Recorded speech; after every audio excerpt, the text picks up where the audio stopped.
नमस्कार मंडळी, हरे कृष्ण. कसे आहात? मी प्रीती कटकर स्वागत करते आहे तुमचं आपल्या आणखीन एका नवीन व्हिडिओमध्ये. हा व्हिडिओ आज खास त्या महिलांसाठी आहे ज्या गृहिणी आहेत, त्यांचे बाळ लहान आहेत, त्यांच्यासाठी हा खास व्हिडिओ आहे. तर मैत्रिणींनो, आज मला तुमच्याशी मनापासून काहीतरी बोलायचं आहे. सकाळी उठल्यापासून रात्री झोपेपर्यंत आपण सगळेच जण धावपळ करत असतो. कुकरची शिट्टी, मुलांचा डबा, घराची आवरावर, यामध्ये आपला दिवस कधी संपतो हे आपल्यालाही कळत नाही. कधी कधी रात्री शांतपणे झोपताना मनात येतं, मी फक्त एवढंच करण्यासाठी बनले आहे का? किंवा माझं जे काही स्वप्न होतं ते कुठंतरी नोकरी करण्याचं किंवा काहीतरी लिहिण्याचं किंवा एखादी कला जोपासण्याचं किंवा आणखीन काही असेल, ते आता कायमचं मागं पडलंय का? ही रुखरुख आपल्या सगळ्यांच्याच मनात कुठंतरी असते. आई होणं आणि जबाबदारी. जेव्हा आपण आई होतो तेव्हा आपलं पूर्ण जग त्या छोट्याशा जीवाभोवती फिरायला लागतं. विशेषतः माझ्यासाठी सांगायचं झालं तर माझ्या मुलाला म्हणजे मंदारला सांभाळताना अनेकदा वाटतं की आता मला वेळच मिळत नाहीये. पण मग मी विचार केला की आई होणं हे बंधन आहे की शक्ती? खरं तर मुलाला जन्म देणं ही जगातली सगळ्यात मोठी निर्मिती आहे. जर आपण एका जीवाला जन्म देऊ शकतो तर आपण आपली स्वप्न का नाही पूर्ण करू शकत? त्यासाठी आपण का नाही प्रयत्न करू शकत? आपण गृहिणी आहोत याचा अर्थ असा नाही की आपलं अस्तित्व संपले. उलट आपल्याला अभिमान असायला हवा की आपण एका घराचा कणा आहोत. स्वप्नांचा पाठलाग आणि स्वप्नांचं अस्तित्व.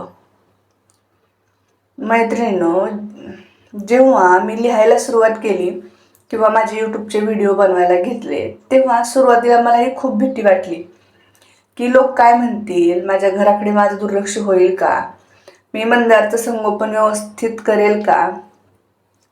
पण माझ्या एक गोष्ट लक्षात आली की जर मी स्वतः खुश नसेल तर मी माझ्या घराला खुश कसं ठेवणार?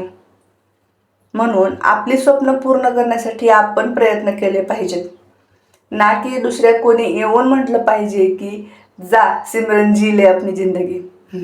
विनोदाचा भाग सोडा, पण कुणीतरी येऊन आपल्याला म्हटलं पाहिजे की जा तू तुझं स्वप्न करेल, इतकी अपेक्षा ठेवू नका. आपल्याला स्वतःलाच ती छोटीशी सुरुवात करावी लागेल. कदाचित तुमच्या आवड शिवणकाम असेल, कोणाला मेहंदी काढायला आवडत असेल, तर कोणाला स्वयंपाकाचे नवनवीन प्रयोग करायला आवडत असतील किंवा आणखीन काय आवडत असेल तर ते नक्की करा. दिवसातला फक्त अर्धा तास स्वतःसाठी काढा, पण तो फक्त तुमचाच असावा.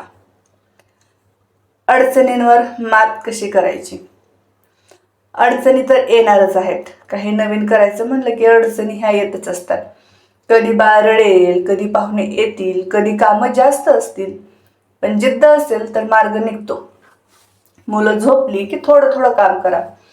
घरातील इतर सदस्यांची मदत घ्यायला लाजू नका. आणि सगळ्यात महत्त्वाचं म्हणजे मला जमणार नाही हा विचार मनातून काढून टाका. कारण काय, आपल्याला कुणीही सुपरवुमन बनायला सांगितलेलं नाही. आपल्याला फक्त एक अशी स्त्री बनायचं आहे जिला रात्री झोपताना समाधान वाटेल की आज मी घरासाठी सगळं काही केलं, पण स्वतःसाठी सुद्धा काहीतरी केलेलं आहे. शेवटी मला एवढंच सांगायचं आहे की तुमचं स्वप्न कितीही छोटं असो किंवा मोठं असो, त्याला मरू देऊ नका. त्याला जिवंत ठेवा तुमच्या प्रयत्नातून.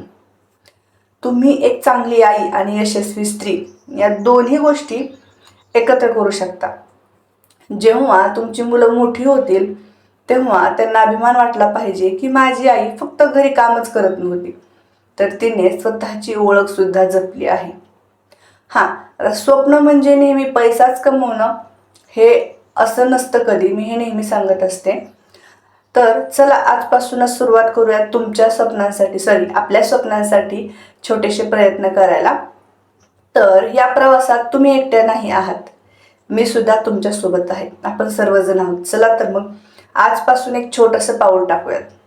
तर हा व्हिडिओ तुम्हाला आवडला असेल तर लाईक करा, शेअर करा आणि कमेंटमध्ये तुमच्या प्रतिक्रिया नक्की कळवा. चला, चलो, bye bye. Thanks for watching.